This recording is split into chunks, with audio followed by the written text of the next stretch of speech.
So, I have to tell you something. If you're a regular listener of the show, you probably noticed that we're big fans of tech. Whether it's something that handles client communications, to accounting, to like all-in-one solutions. We like to see innovation and solutions created for lawyers and law firms. And we truly believe there are some remarkable options available and want to encourage companies and entrepreneurs to keep going. But for me, personally, as much as my marketer brain digs data and dashboards, no matter how fun it is to set up automated rules and write executable scripts in AdWords, my main attraction to a lot of these things is how quickly it will free me up from doing something I don't want to do. Reporting. Yeah, that sucks. Why manually fill in Excel sheet rows and columns when I can have a Google Doc with a script that runs every week? Or every morning? I've done exactly this, and I've done similar things with many other tasks I thought were boring, uninteresting, or unappealing for whatever reason.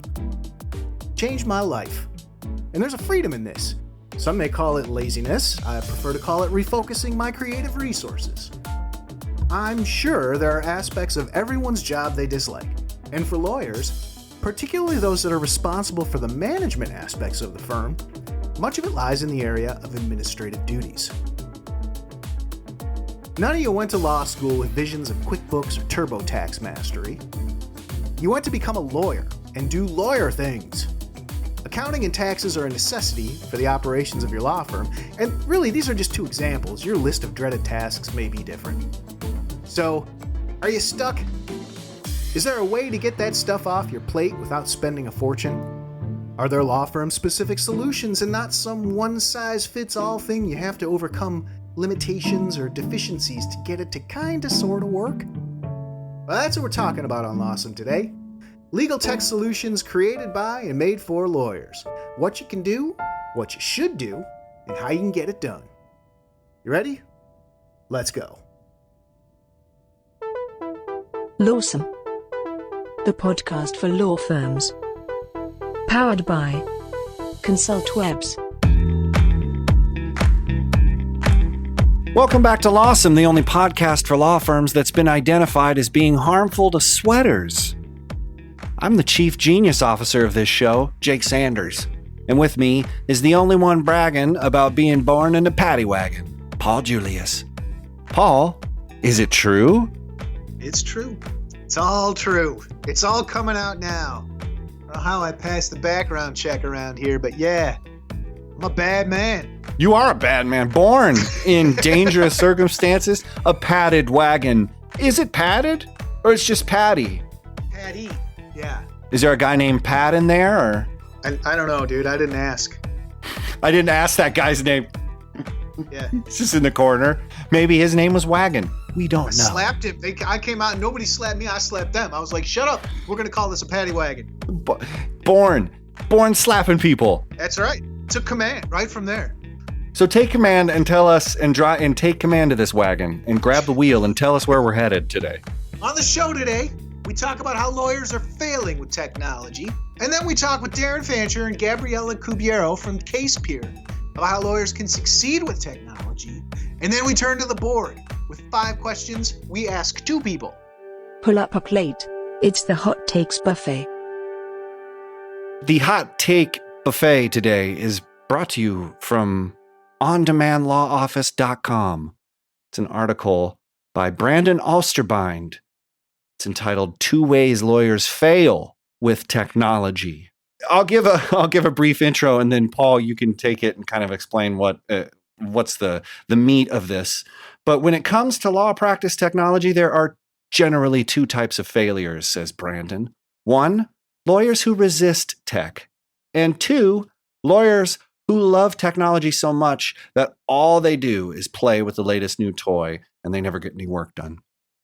So it makes sense. I mean, you're either like, you don't want to mess around with it, or you're messing with everything and you're fiddling with the knobs. You can't stop fiddling with the knobs. Right. Get your hands off of it. Yeah, that's right. So what's the crux here? New? What's the solve? Why do we care? Well, I mean, here's what I'm looking at. I mean, I think, these are really kind of opposite ends of the extreme, opposite ends of the same line. And I think most law firms and lawyers probably fall somewhere kind of in the middle, or somewhere in between these things. I mean, Right. you use some tech, but you're not fully integrated. I mean, like everybody uses email, so Right. you're not like, I don't know that there's like anyone who's not into it at all. But I mean, is there some point in the future where not having a completely integrated or collaborative, some kind of case management, or maybe even be it in like Google Docs or something, would be viewed in the same way as how we look at like flip phones now? Mm. We talk a lot about solos and smalls here. It seems like this kind of draws the focus on that with these two opposite ends. There's some Mm-hmm. people who, stick their heads in the sand, some people who embrace it. There's a few pieces of technology, and that's what we go into later, Yeah. is really, with CasePeer, you get a lot of this all in one thing. Right.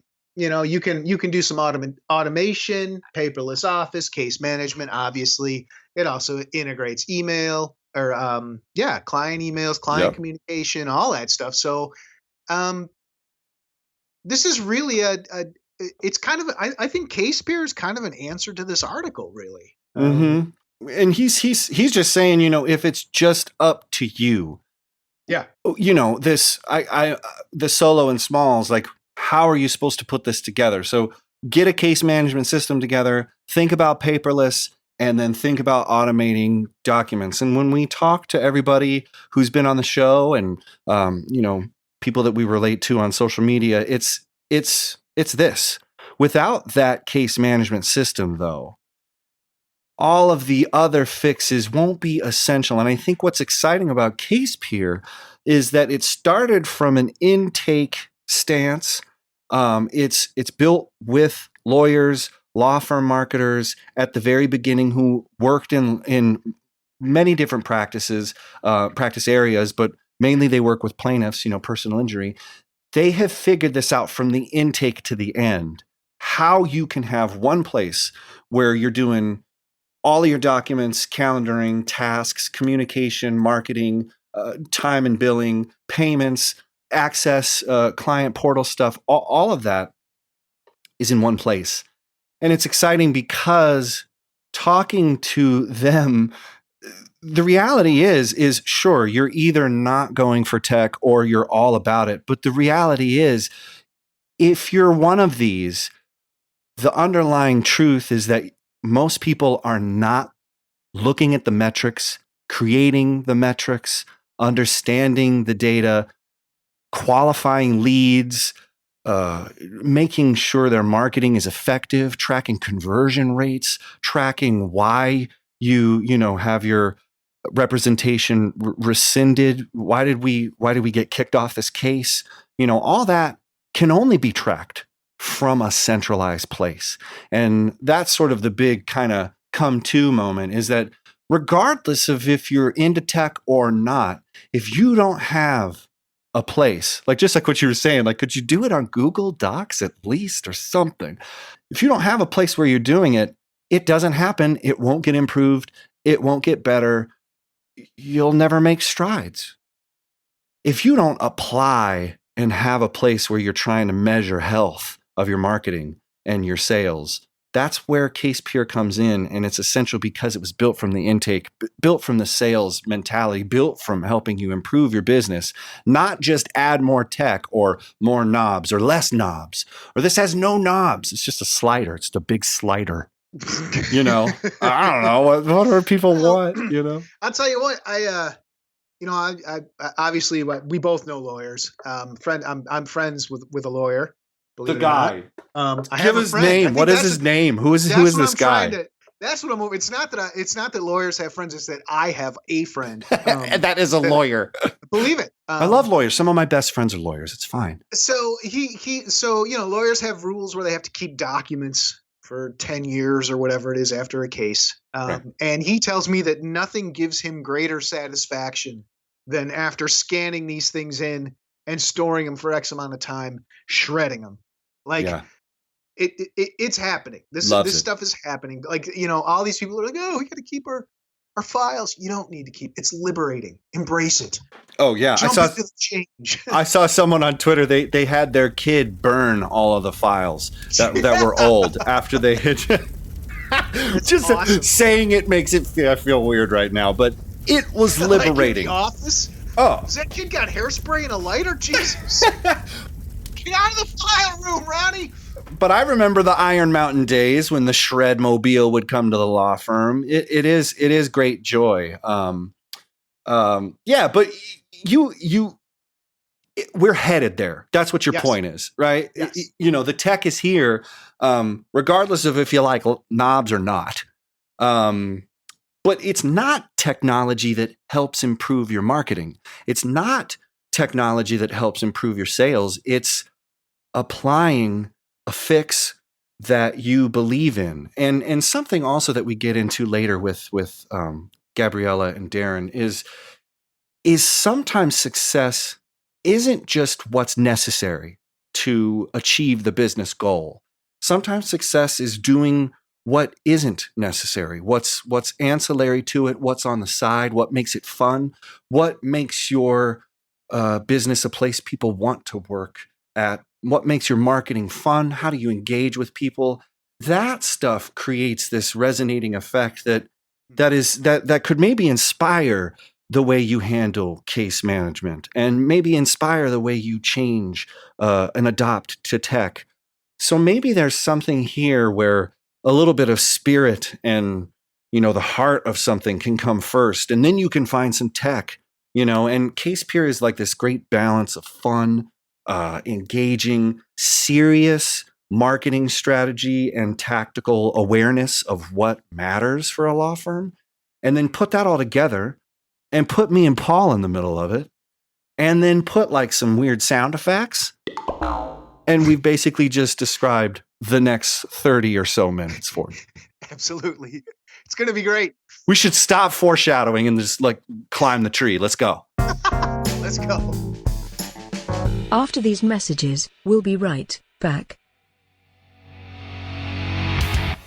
Tired of being dragged around by Google AdWords or lackluster website designs? Yeah! Are you a lawyer looking for a digital marketing company that you can trust? Yeah! Well, you need ConsultWebs. Yeah! Since 1999, we've driven 1 million leads to our law firm clients. We only work with lawyers, so our designs and marketing campaigns are battle-tested. And since we've started, we've generated hundreds of millions of dollars for our clients, and we haven't even broken a sweat. Go to ConsultWebs.com to learn more.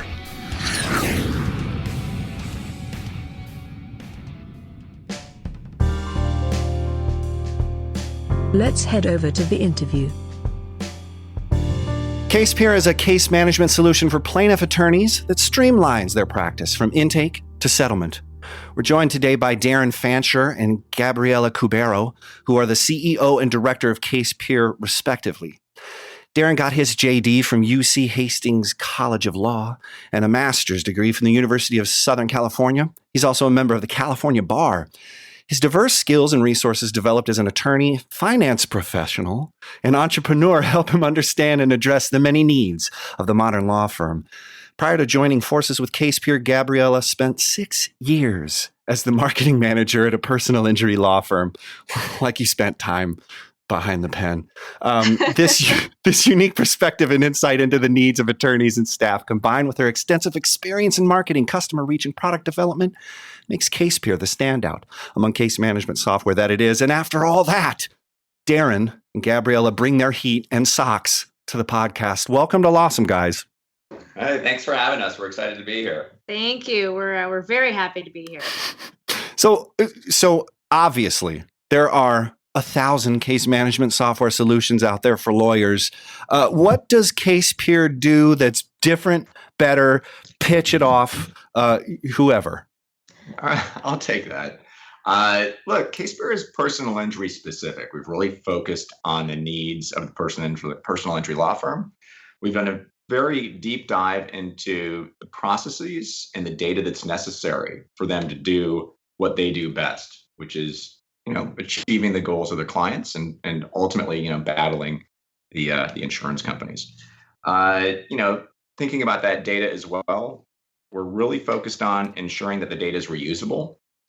We've seen a lot of guys get really deep and spend a lot of time and money into customizing products. We've done that ahead of time and built a product that's already specialized for the personal injury lawyer. So, it's already in there and guys can get going, and the processes and procedures are in there to get them up and running fast and managing their practice. Yeah, and just to sort of piggyback off of that, when Darren talks about process, it really is about optimizing every stage of that case. And I mean, especially once you get into litigation, of course, every law firm has whatever you specialize in. There's definitely stages that you go through. But with personal injury, first of all, a lot of that case management is happening by quote unquote non-attorneys, by your support staff. It's all about managing that case from intake through the treatment process for the client, through the settlement, through, building up that case file, making sure that, you're negotiating on behalf of your client to the best of your ability. So it really is about building in the tools and management screens for our law firms so that they can really optimize it at every step of the way. What do you think most law firms fail at when it comes to case management in general? Like, is there any area in particular you see breaking down like on a more regular basis? Would be, intake, communication, billing, and have you kept that in mind with the design and evolution of CasePeer? So definitely, I mean, one of the things that sort of was the inception of CasePeer for us was intake, because as I mentioned, I was in marketing, as you mentioned, I should say, I was in marketing at a law firm. I saw the kind of information that I was getting out of the tools I had at my disposal.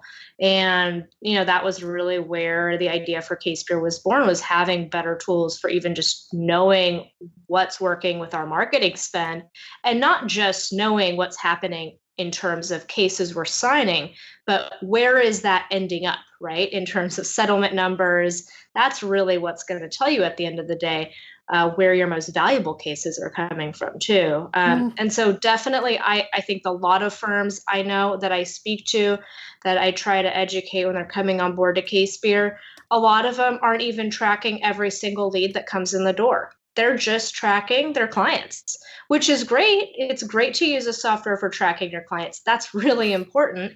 And certainly CasePeer serves you well for that.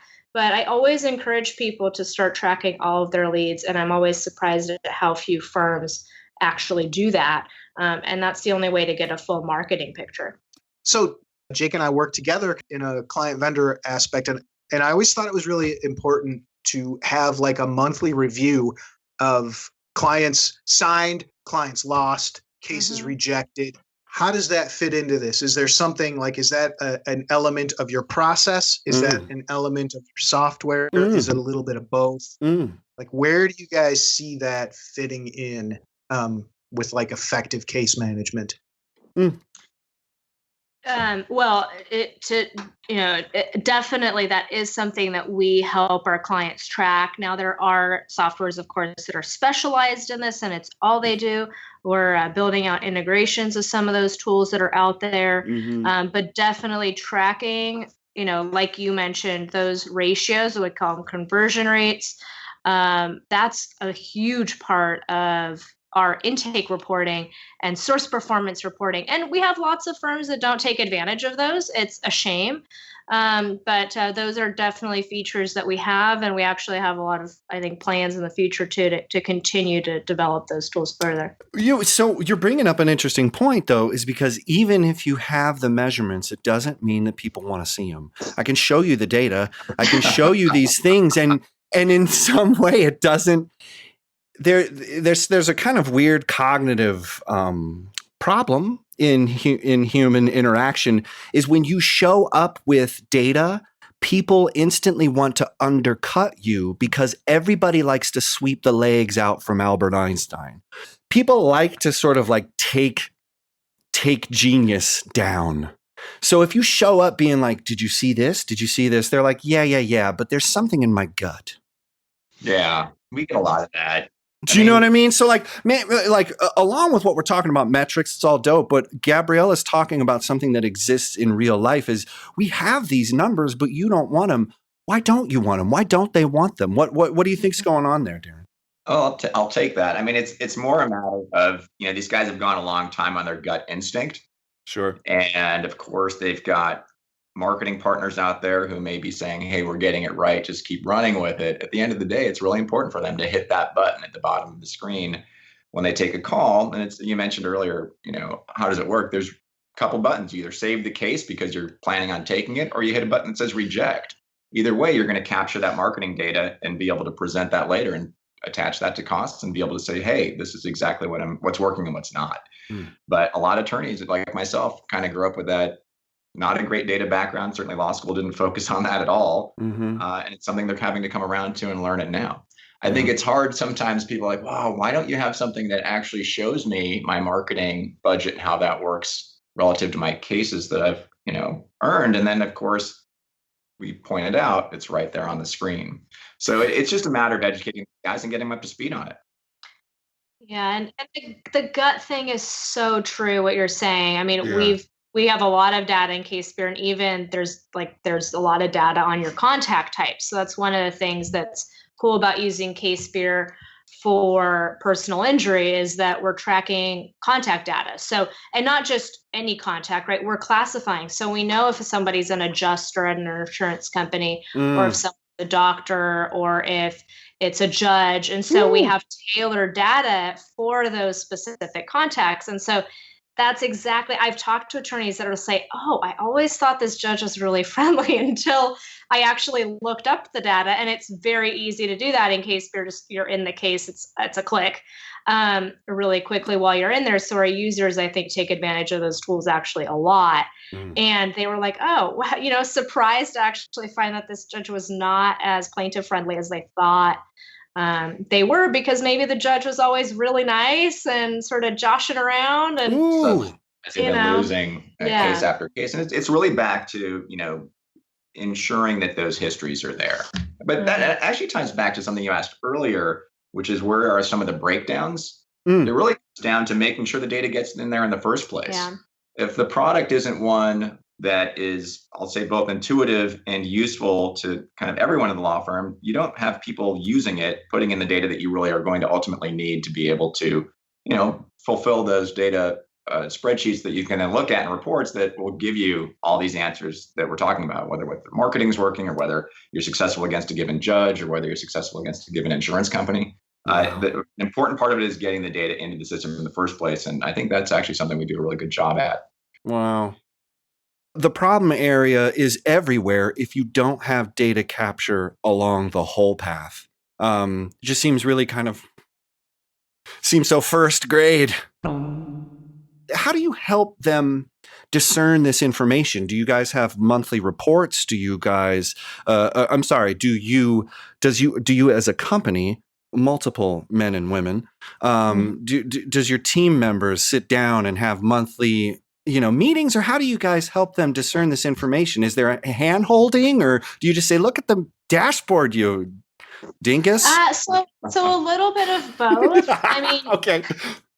So the important thing to know about CaseSpear too is that we do have, when we talked about the process earlier on, we actually have all these out-of-box management screens and reports that are just built in, and they're all permission-based. And so that's something that when we're helping onboard a new firm, we're making sure the right people are seeing the screens they need to. So whether that's a case manager, paralegal who needs to see all the clients that he or she is managing that are treating or that are waiting for their case to be demanded, whether it's them seeing their own cases versus a manager or a firm administrator seeing all of those cases across the firm, we have those screens. And so it's nice because it's not like they have to go in and build out and think about, well, I have all this data, how do I use it? Right? Which I do think is a challenge in a lot of other softwares, because some data may be there, certainly, but you have to learn how to build a report or learn how to capture that information, or have someone on staff or have a consultant that can help you do that. And certainly, having people who are skilled with that, they're more likely to take advantage of those reports that are at their fingertips already. But we do have specialized training sessions for your case managers, or we have webinars that go on typically once a week, once every 2 weeks, so people can register for those. And we've got a help center. We really want to make sure people can give us a call. Our support's included too. So I mean, we're definitely, we wish we were communicating more with clients. Mhm. You know, certainly not all clients take advantage of those resources. But all of those resources are available, and we do try to at the very least, email, engage, and educate whenever possible. Here's another thing I saw. You guys integrate with MailChimp. And so in the spirit of things that are really cool that people just ignore, why would somebody want to integrate their law firm with MailChimp? I mean, it's hard, convincing people that they want to do marketing is an uphill battle. Now I need MailChimp. What do you feed the chimp? What do you? It's because monkeys are cool. No? Yeah, that's. I'm just wondering. Is it bonobo? Is it safe?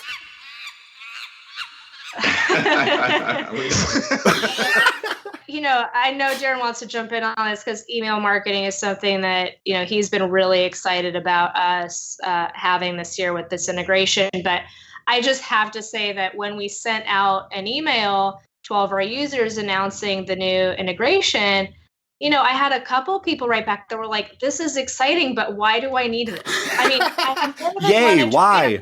One person sent me that email where they could tell because they love our product and they know who we are. They know it should be something they should know about, but they didn't know what it was. Well, they don't. I mean, it's funny. We on the marketing side, we all talk about drip campaigns and client contact, and it's got to be the easiest way these attorneys can keep in front of their clients. Something in personal injury, especially. Look, people who get in car accidents, sue and win. Are great stories for the law firm, and quite frankly, anyone that person knows is now that second degree they may be able to reach, as long as they keep in contact with that client. There's a good chance that they'll get those referrals later down the road, and it's really priceless for these guys. Yeah, so. And after those emails, I actually sat down with Lindsay and we put together, and she wrote some very nice posts. Kind of a series of 3 posts actually telling attorneys pretty much, this is why you should be doing email marketing. This is the types of campaigns that you should be doing. And just because we realized really that there's a lot of firms out there that this is a piece of marketing they're not utilizing. And it does go back to what I think both of you had talked about earlier. This is why you should be capturing every lead, because that car accident that you can't take today, they could get in a car accident in a week. If you're not capturing their email and you're not connecting with that person or that prospective lead, then it's a missed opportunity. Especially if you already spent marketing dollars getting that person to pick up the phone the first time. They might not pick up that phone and call you again unless you're staying top of mind. So let me ask a follow-up in regards to that. Do you guys have calendar reminders that send out email? Is MailChimp is connected in the case management, saying, "Oh, the statute's coming up," boom, bam, in that sort of way? You're so the way our MailChimp works, the integration, it's really geared towards. Now, I do have some people that can utilize it that way. So essentially the way that it works is that within CaseBureau, you control which lists your client is in. So that, for example, there are a couple law firms that we've helped kind of guide in that direction, where as your case transitions, hey, now it's in settlement, let's go ahead and add them to the settlement negotiations campaign. So they get those emails. But just as much, you can have a lead that you just add to your basic newsletter, and that might be your monthly, what do you do if there's a car accident newsletter, or your community outreach newsletter. Happy 4th of July, or whatever it is. Yeah. It's really just keeping in front of those I love it. And I have seen time and time again, email is probably the most valuable place to be as far as marketing is concerned. And it's something that just doesn't register. And it's so simple, right? A really clear, it's a great example that Lindsay's just, get a really clear headline, subject, a couple words, get in and out. That'll hit plenty more lawyers than the fanciest Instagram post, or But so anyway. Well, I think too. Doesn't mean we don't have fun in Instagram. And that's what I'm saying. I think it ties into the next question, because there is Twitter game here that is very intense. We do, but before I get to that, email, it's super cheap, and I'm just curious, like, you're saying Lindsay's kind of putting some of these ideas out. How much is there any idea to like put templates or anything out there? Because I mean, something we see with our clients and something that we recommend and do ourselves is, local topical stuff. So you can send out like a newsletter or an email or something like that, that it may not necessarily be about what to do after a car accident, but if you're pointing out, like, for example, this weekend in Chicago is Lollapalooza, right? Mm-hmm. So, hey, there's going to be, these streets are going to be blocked off. Mm-hmm. These are high impact intersections, stuff like that. You can just be like, hey, just a shout out. So community involvement is important. It doesn't necessarily have to be, totally related to your firm. That's a great idea. At that level, that's a great idea. Mm-hmm. And actually, I would say you guys are definitely leading the charge with that, helping your clients, because I have seen that too. And I remember back when I was still at the firm, President Obama was visiting Los Angeles, and the gridlock, everyone talked about Carmageddon, the gridlock. And I vividly remember, and I don't remember now if it was a post or whatever, there was something, but it was one of our highest views of anything we did, because everyone was, how do I get around Carmageddon? What are your, useful. So those are good. Those are really successful posts, because it's of the moment. And then if you're emailing someone, and you mentioned it's so affordable compared to other marketing that law firms are doing. I will say that a trick to that too, and even it's that there's value there too. The notion of adding some value, especially if you can capture that in that subject line, is going to get the click and going to get the engagement that you might miss if it was something really generic and Yeah, it differentiates you. It makes you part of the community, which I think is very important for law firms to differentiate themselves in their marketing in one way or another. And some firms do it more successfully than others, but being not just the other sort of attorney that's standing behind a bookshelf full of books, you want to have some personality. These days sells, as we can see even in politics. So, it is something that law firms should be considering as well when they're developing a marketing strategy. Do you guys kind of see that as well? Oh, totally. Well, and that's why I really dig the CasePeer. One thing that we also see is that you start to get really fragmented. So you've got this thing for your email, and this list for your case management, this thing for your documents, all this different stuff. So it's really cool. That's why I really wanted to point out that CasePeer is integrated with MailChimp, because you don't have to make separate lists. You don't have to import stuff. It will do it. It's there. Well, let's just continue doing a little CasePeer kind of like, celebration before we go to the final question. Praise it, brother. The point, it came from Intake, which is so amazing, because Intake isn't just a phone, and your service isn't just your service. Like, the phone is a marketing vehicle, your service is a marketing vehicle, the way people experience throughout all of it. But to create a touch point in a place where people can collect all this data is what drove me crazy at my old law firm, because I was the one connecting everything by hand, and it was very duct tape. Oh, no, it was really, really tough. And then you're like, well, wait, we don't have searchable PDFs. What do you mean? There's marketing stuff in Needles. Why don't we use it? No one uses Needles? Okay, who uses Needles? How do you use Needles? And then you find out everyone's using something different. People are using the computer. Some people are dating the computer. This person is like living inside of the computer. And you realize that there's so many different ways people are cutting it, that if you don't have a single place to do what CasePeer does, it's crazy. So I'm just thankful, because there's something more besides this next question, which is all about your marketing and how amazing you guys are. But what you do is solve and you're really tenacious about it. And I'm glad that there are two people who know the law firm in and out, who aren't just coding their way into it and hoping to code their way out of it. Yeah. You guys are really hitting strategic, areas, and it just sounds like I'm getting goosebumps because it doesn't happen like this. So I would say whoever who has the ability, get with CasePeer. But not only because of their Twitter game. And Paul, you were at the ABA Tech Show. You saw this happen.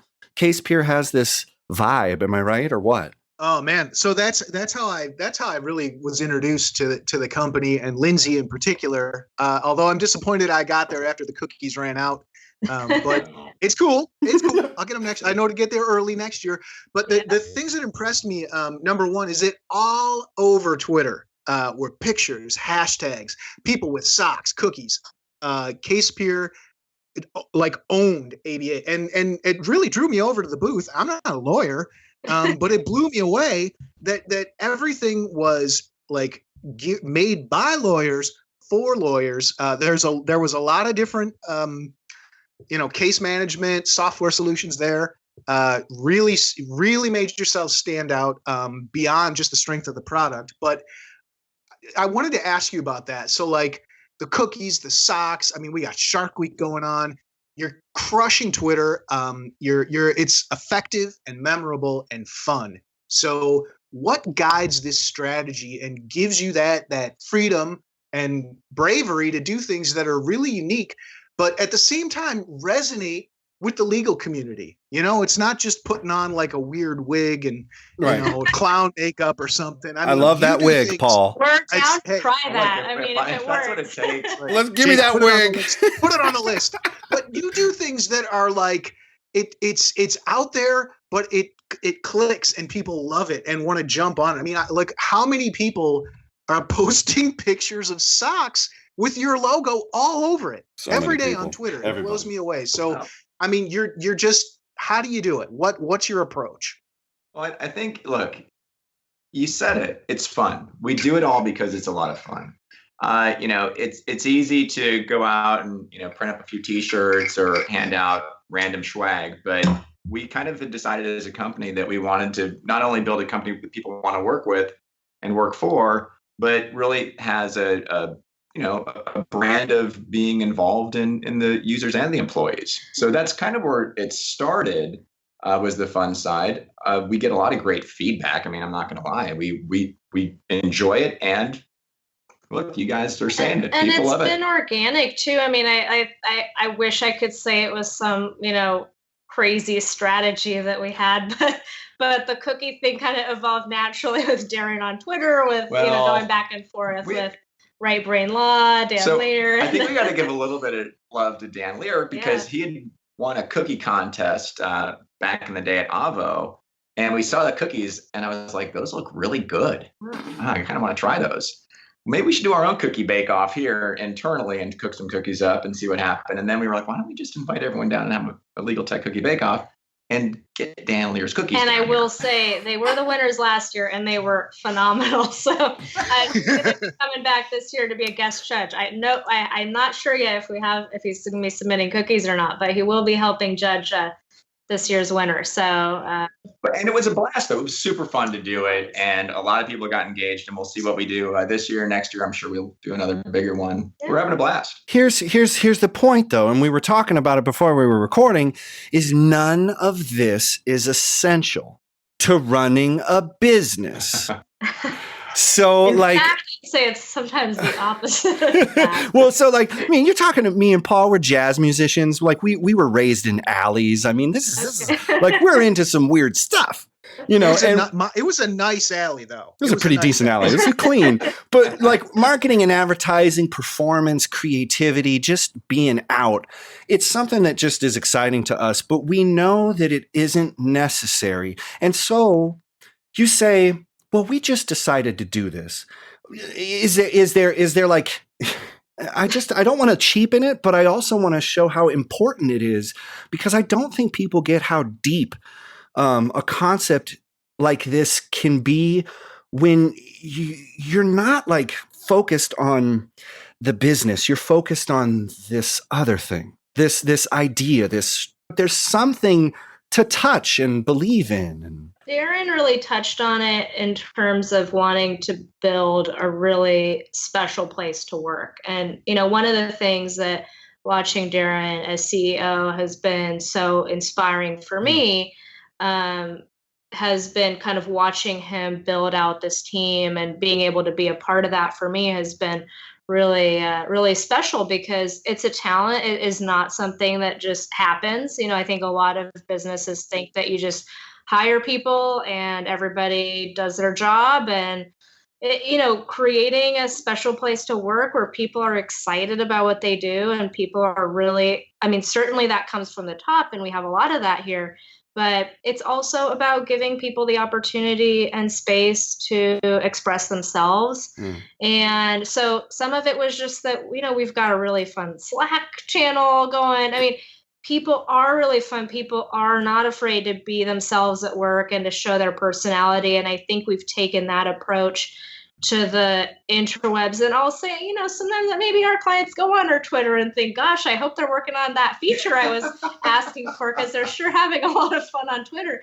I'm sure that happens, but that's us. And, there's a lot. I highly doubt that someone is wondering, that's every musical engagement I've ever played. The greatest compliment someone can give is, you look like you were having fun up there. Yeah. And it's great because it's not essential. I play this music. You listen to this music. I don't have to smile. You don't have to see me smile. You don't have to notice these things. We don't have to create these moments that live outside our products and services. The value, this intangibility that comes from just a little bit of joy. But you guys aren't high-fiving. You don't have Kool-Aid that you hand out. And that's a bad word. It is not real. You're not manipulating these people. No. Yeah, it's genuine. For sure. You're creating something that people fall into, and it's so rare because everyone dreams about doing what you are doing, but they don't want to be taken non-serious. Everybody wants to do those fun things, but I don't want to be funny. Everybody wants the spotlight, but they don't want the scrutiny. So you can see why people don't invest in marketing and advertising, and that they see it's just this vapid nonsense that isn't connected to business, but it's actually essential. And I swear that it's just that thing is just glowing off of you. It's just the Geiger counter, the radioactive heat of your marketing is just like it. I really appreciate that, and it really does come. I think, as you point out, it's coming from such a genuine place. Whether it's Darren or myself or Lindsay, our marketing manager, or anybody here, I think would echo that we genuinely have just a lot of fun with it. And we love the people that we've met and the connections that we've made. And, along the way have just made it worth it for all of us. It's been a lot of fun. I think, honestly, it's a plus. When I see people interacting like that on Twitter, companies being clever and not dumb on Twitter, it's attractive. It's like, that's something, wow, they're like attractive. This, just in general, these are people I want to work with. I'll tell you, your booth at ABA, you were out of cookies. I got like the second to last pair of socks. You were running out of pamphlets. People were going there and checking it out. Did eat a lot of cookies. Yeah, I was going to say that. The truth. Yeah, we're not going to damn near hit back there a couple times. Passed out, covered with chocolate. Darren. Yeah, totally. It was pretty tough work standing around that box. But I really think that's when you see people having fun. When you see a brand have a personality and be personable, it makes it attractive. And you're aside from the fact, I'm saying aside from the fact that it's everything that everybody wants, but it's nothing that no one does. So it's so shocking that we're like, you got to be creative, be a peacock, be different, be distinct. You got to do your thing, and no one does their thing.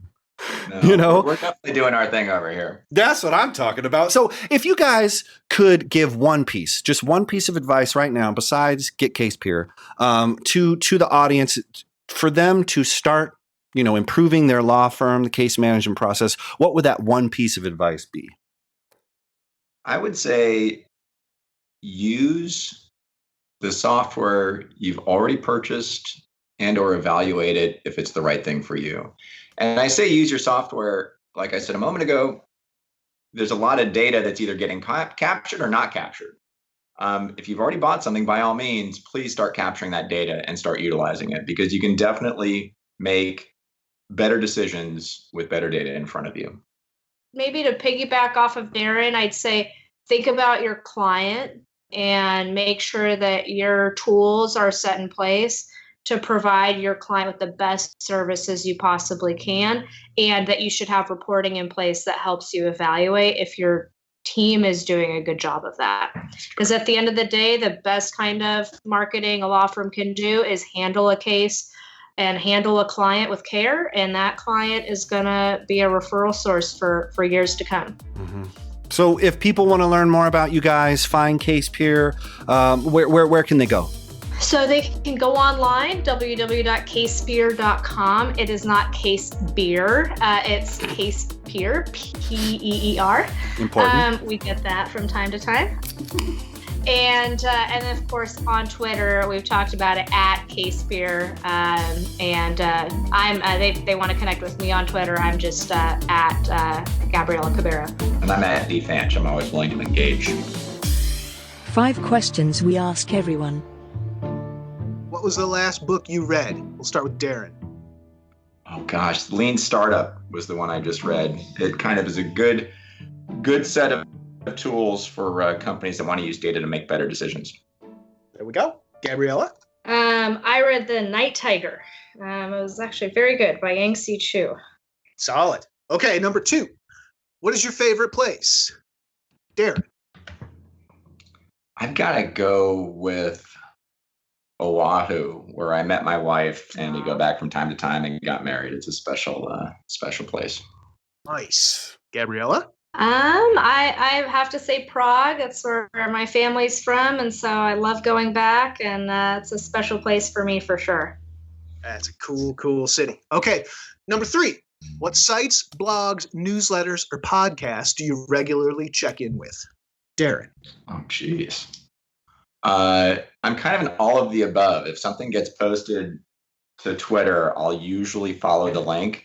So whether it's Bob Ambrogi and anything he's working on, love you guys. I just follow the flow. So I'll give a shout out to Dan Allaire. I like what he's working on lately. But no shortage of stuff in my feed that I'm clicking on and reading.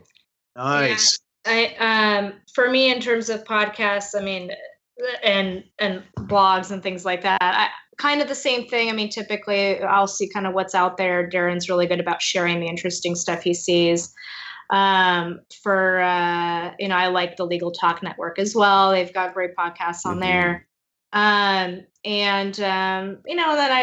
I like to cook, so I definitely have my podcast I listen to all about food, and we have a couple people here that are into that at work, so we're always swapping ideas and things like that. Nice. Number 4. It's probably the toughest one out of the list.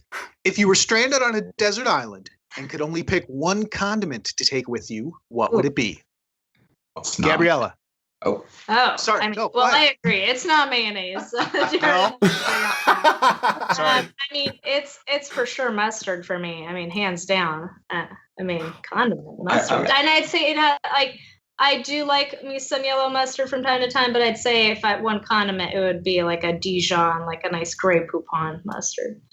So is Nutella a condiment? Sure. Yes. That's smart. Calorie-wise, it's probably a better idea. I definitely have diabetes at the end, but diabetes is not a condiment. Nutella is. So. And I'm looking at the database, and you and Mike Whalen are the only Nutellas. So really? Well, like that Mike. makes sense. Actually. That does make sense. But there are so many smarty pants people, Gabriela, that are choosing Dijon mustard. Maddie Martin, Sarah Schaff. Who else do we got? Company. David Kempston. Ross Guberman from, I mean, these people. I love that you guys have this. That This you is track this actually makes me really happy. good. This is- Speaking of valuable data, this Yeah. is really going to be an interesting pattern. Yeah, Law Clerk, and also the founder of Law Clerk likes spicy mustard. Greg I'm Garman. in good hands. We if like that's them. We like pattern. Locklear. Yeah, we like that. You're both in very good company. Yeah, you can share condiments. Okay, number 5. Made it to the end. After a long day or a long week at work, how do you relax and unwind? Darren. I was going to let Gabby go first, but I will say this. Okay, that's fine. You know, it's funny. You know, we're in Southern California. It's not a bad place to be. I've got a currently 6-year-old son, almost 7. I like nothing better than to have some time with my son and wife, either at the beach or cooking at home or taking a break in our home that is still mid-remodel. But Oh, nice. Oh. I mean, I go home to a 2.5-year-old, and by the time this podcast airs, I will probably have a newborn. So there's not a lot of relaxing. Way! Hey, that's great. Thank you. I mean, my most relaxing moment of my week is Monday morning. As a working mom, there's definitely something to be said about coming to work and, you know, getting to just have some adult time. So that's kind of where I'm at right now. And I mean, it's obviously the best part of my day is getting home to them, but Yeah, right. It is more relaxing often at the office, I will say. For show notes, links, and info, go to thelawsomepodcast.com or follow us on Twitter or Facebook. Be sure to leave us a review and rating in iTunes or wherever you find the you listen to. Until next week, stay lawsome.